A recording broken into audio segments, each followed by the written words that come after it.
शब्द लिहून घ्यायचे. हा. मग माझे काही ते सिनियर वगैरे होते, प्रांजल सारखे म्हणा किंवा बाकी हा प्रांजल माझा प्रांजल चोपडे सिनियर आहे, म्हणजे भारतीय वनसेव मध्ये महाराष्ट्र कॅडर आहे. हा. तर मग ते कॉलेजमध्ये असं आमचा सिव्हिल सर्व्हिसेस ऍस्पिरंट्स क्लब म्हणून आहे कॉलेजचा. हा. मग सिनियर्स एकमेकांना तिथे सपोर्ट करतात. मग तिथल्या एका मला सिनियरनं सांगितलं की पेपर तुला इंग्लिश मध्ये द्यायचा हा. आहे, क्वेश्चन पेपर मध्ये पण इंग्लिश मध्ये येणार. बरोबर. सो मग तू ट्राय कर की इंग्लिश मध्ये ज्या शब्दांचा तुला अर्थ समजत नाहीत त्या शब्दांचा अर्थ तू इंग्लिश मध्येच लिहून घे. बर. मग मी मेरेम वेबसाईटची एक डिक्शनरी डाउनलोड केली मोबाईल मध्ये. हा. आणि मग इंग्लिश जे शब्द अवघड जायचे त्या शब्दांचा अर्थ त्याने एनसीईआरटीच्या बुकवर लिहायचो. आणि त्याच दरम्यान मी इंग्लिश न्यूजपेपर पण वाचायला चालू केलं. इंडियन एक्सप्रेस न्यूजपेपर वाचायचो मी.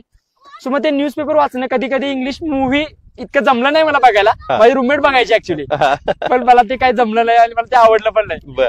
सो इंग्लिश न्यूजपेपर वाचून आणि हे एनसीईआरटीचे बुक्स वगैरे वाचून थोडं इंग्लिशवर कमांड आला.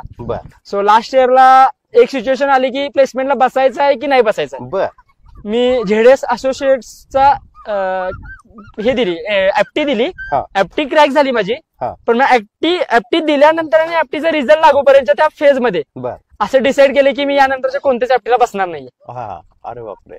ठीक आहे. आता म्हणजे एक मला माझे शाळेचे शिक्षक वगैरे म्हणजे आमच्या ज्या मॅडम होत्या 7वी 8वी पर्यंतच्या, त्या म्हणायचे की जोपर्यंत माणूस मागचे दोर कापत नाही तोपर्यंत पुढे आयुष्यात प्रगती करत नाही, करता येत नाही. सो मला असं वाटलं की आता मी जॉब नाही घेणार आहे तर मग ठीक आहे, फुल टाइम प्रिपरेशन करणार आहे. मग मीनवाईल माझा भाऊ जो वासुदेव डोने, तो आर्मी मध्ये सिलेक्ट झाला शिपाई म्हणून, म्हणजे टेक्निकल मधून. सो मग फायनान्शियली इतकं काय म्हणजे आधीच्या पेक्षा थोडीशी इम्प्रुव्हमेंट झाली होती. बरोबर. की बाबा आता फायनान्शियल स्ट्रेस माझ्या डोक्यावर नव्हता. जर दादा भरती झाला नसतं तर मला जॉब घेणं कंपल्सरी होतं. सो माझ्यासाठी मला वाटतं की मग देव कुठेतरी माझी परीक्षा बघत होता, कुठेतरी हेल्प करत होता, जे आहे की म्हणजे फॉर्च्युन फेवर्स द ब्रेव्ह असं काहीतरी ती कन्सेप्ट आहे. सो तसं काहीतरी होत होतं माझ्या बाबतीत. सो दादा भरती झाला, त्यानंतर मग 20 मध्ये लॉकडाऊन पडला अचानकच. आणि मग मीनवाईल मग काय करायचं म्हणून मी इंडिया पोस्ट मध्ये डाक सेवक म्हणून जॉब रुजू केला. भारतीय डाक सेवेमध्ये आमच्या गावाचे ते गंगापूर पोस्ट ऑफिस म्हणून आहे, तिथे मी डाक सेवक म्हणून जॉब जॉईन केला पोस्टमनचा. मग तिथून मला 1 वर्ष नोकरी केली, 11 महिने 10-11 महिने वगैरे केले. मग तो जॉब मी एप्रिल 2021 मध्ये सोडला. मग मीनवाईल मी कॉलेजमध्ये असताना माझा मित्र, म्हणजे आमचं कसं बोटलब आहे कॉलेजचा, मग माझा ऑर्गनायझर होता अक्षय सोळणकर म्हणून, तो बारामतीचा आहे. आणि तो माझा केबी होता, कायक वेळेला ऑर्गनायझर होता. खूप चांगली मैत्री झाली. मैत्रीचं रूपांतर भावामध्ये रूपांतर झाला, माझा मोठा भावासारखा झाला. तो माझ्यापेक्षा 2 वर्ष सिनियर होता, पास आउट झाला, चांगला त्याला जॉब मिळाला. मग त्याचं असं इच्छा होते की यार म्हणजे आपल्या म्हणजे अडचणीतले विद्यार्थी येतात त्यांना हेल्प करायला पाहिजे. आपण एकाला हेल्प केली तर तो मोठा अजून 10 जणांना हेल्प करू शकतो. सो मग तो मला दादा माझा थोडं पैसे पाठवायचा आणि अक्षय मला थोडं पैसे पाठवायचा. सो मग ते एक होते की ते दोन्ही गोष्टी जुळत गेल्या मला. मार्च 2021 मध्ये मी जॉब सोडला. एप्रिल 2021 मध्ये मला युपीएससीच्या कोचिंगसाठी जायचं होतं. पण माझा कॉलेजचा रूममेट होता जय पाटील म्हणून मंगळवेढ्याचा, 4 वर्ष माझा रूममेट होता तो, आणि वैभव पिंपरे म्हणून हिंगोलीचा. आणि माझे तिघेही रूममेट कॉम्प्युटर इंजिनिअरचे होते, पण मी सिव्हिल इंजिनिअरिंगचा होतो. सो ते होतं. आणि जयचे आजोबा बीटी पाटील सर म्हणून मंगळवेढ्याच्या एका शिक्षण संस्थेमध्ये प्राचार्य होते. मग त्यांनी आम्ही म्हणजे थोडं घरगुती संबंध पण आमचे झाले होते. आणि जयला पण माझी घरची सगळी परिस्थिती कळाली होती की असा आहे आणि मुलगा इतक्या परिस्थितीतून पण आलाय. मग घरी त्यांच्या माझ्यासारखं डिस्कशन व्हायचं. मग आजोबा प्राचार्य असल्यामुळे त्यांचे एक विद्यार्थी होते पुण्यामध्ये, अजित शहा म्हणून, त्यांची यंत्र हार्वेस्ट ही कंपनी आहे पुण्यामध्ये आरटीओ जवळ. मग त्यांच्याकडे बोलणी केली होती की असा एक विद्यार्थी आहे आणि त्या विद्यार्थ्याला कधी फायनान्शियल गरज पडली तर तुला मदत करावी लागेल म्हणून. मग त्यांनी पण काही सरांचा शब्द नाही पाडला. आणि ज्यावेळी मी आणि जय म्हणजे आजोबांचा नातू आणि मी एकत्र युपीएससी प्रिपरेशन करायला दिल्लीसाठी निघून गेलो एप्रिल 2021 मध्ये. आणि मग अजित शहा सरांनी मला त्यावेळी एका फोनवर 2,35,000 रुपये अकाउंटवर जमा केले. सो मग ते काय नाव त्यांचं, अजित शहा म्हणून यंत्र हार्वेस्ट कंपनी आहे त्यांची पुण्यामध्ये. सो मग ते एक होते की यार आपल्यासाठी भरपूर लोक हेल्प करू लागले आपल्याला, त्याच्यामुळे जबाबदारी म्हणजे रिस्पॉन्सिबल. म्हणजे ऍक्च्युली असं होतं की माझ्या घरून मला काहीच ताण नव्हता. म्हणजे घरून मला कधीच विचारलं नाही की तू 10वी झाल्यानंतर काय करणार आहेस. बरोबर. तो निर्णय मलाच घ्यावा लागला. 12वी झाल्यानंतर काय करणार आहेस, म्हणजे ऍक्च्युली असं होतं की घरच्यांना विचारलं तर घरचे म्हणाले आता तू शिकलाय ज्यादा की आम्ही ज्यादा शिकलोय, अशी परिस्थिती होती. सो निर्णय सगळे माझ्याकडे होते की माणसाला असं म्हटलं जातंय की जास्त दबाव दिला की माणूस इरिस्पॉन्सिबल बनतो आणि कमी ताण असला की माणूस जास्त रिस्पॉन्सिबल बनतो. सो माझ्या तसं घडत गेलं, जबाबदारी वाढत गेल्या. सो दिल्लीमध्ये नेक्स्ट सायन्स क्लास जॉईन केला मी एप्रिल 2021 पासून 2022 पर्यंत 1 वर्षाचा क्लास जॉईन केला. मे 2022 मध्ये युपीएससीची पहिली प्री दिली. पहिली प्री दिली आणि पहिली प्री नापास झालो. अच्छा. पहिली प्री पास झालो.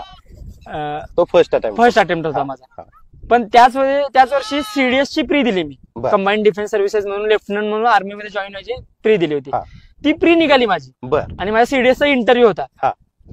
पण मग त्याच दरम्यान 2023 मध्ये मी दिल्ली सोडलं, कारण दिल्लीत राहण्याचा खर्च खूप जास्त होता आणि तो माझ्या खिशाला परवडण्याजोगा नव्हता. बरोबर. आणि दादाला पण पेमेंट किती असणार आहे, शिपाई म्हणून आर्मीत काय तुम्हाला माहिती आहे कशी कंडिशन आहे, ती पण खूप चांगली कंडिशन नाही आहे इंडियन आर्मीतल्या शिपाईंची. सो दादा मला थोडं पैसे पाठवतात. सो दादाचं पण म्हणणं होतं की आता झालाय क्लास वगैरे, पण दिल्लीमध्ये राहून काय करायचं आता. आणि सगळ्यात वर्स्ट थिंग दिल्ली बाबतीत हे आहे की वातावरण इतकं खराब आहे की भाई नाहीच मॅनेज करू शकत. गरमीमध्ये इतकी गरमी आहे की नाही सहन करू शकत, आणि थंडीमध्ये इतकी थंडी आहे की राहूच नाही शकत. आणि आम्ही ऍक्च्युली दिल्लीमध्ये लाईट येऊ नये, म्हणजे लाईट बिल येऊ नये, आणि 300 युनिट 200 युनिट फ्री असायचे. अरविंद केजरीवालची कृपा होती आमच्यावर.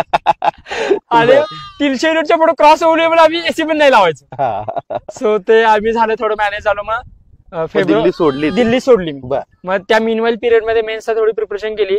माझ्या मित्रांना फोरम आयशी मेन्सची टेस्ट सिरीज लावली होती जय पाटीलनं, त्याची मला थोडी हेल्प झाली. सो मग मेन्सच्या सेक्शनल टेस्ट लिहून थोडंफार मेन्सच्या आन्सर रायटिंगची प्रॅक्टिस झाली.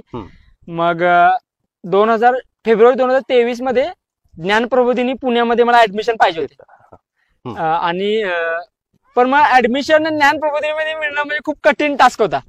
आणि तिथली ऍडमिशनची प्रोसेस तिथले विवेक कुलकर्णी सर आणि सविता कुलकर्णी मॅडम ते दोघं जण बघतात.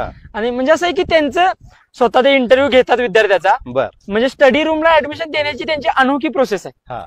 त्यांना एखादा विद्यार्थी पटला तरच ऍडमिशन देणार, तिथे वशिला वगैरे काय चालणार नाही. की म्हणजे तुम्ही एकदा सरांना पटलं तर ऍडमिशन, नाही तर नाही. मग माझे सिनियर म्हणजे प्रांजल चोपडे म्हणा माझा सिनियर होता, आशिष पाटील, प्रतीक फाळके, सुमित साळके वगैरे, सौरभ देशपांडे वगैरे माझे सिनियर लायब्ररीमध्ये होते. सो माझं असं म्हणणं होतं की आता सिनियर आहेत.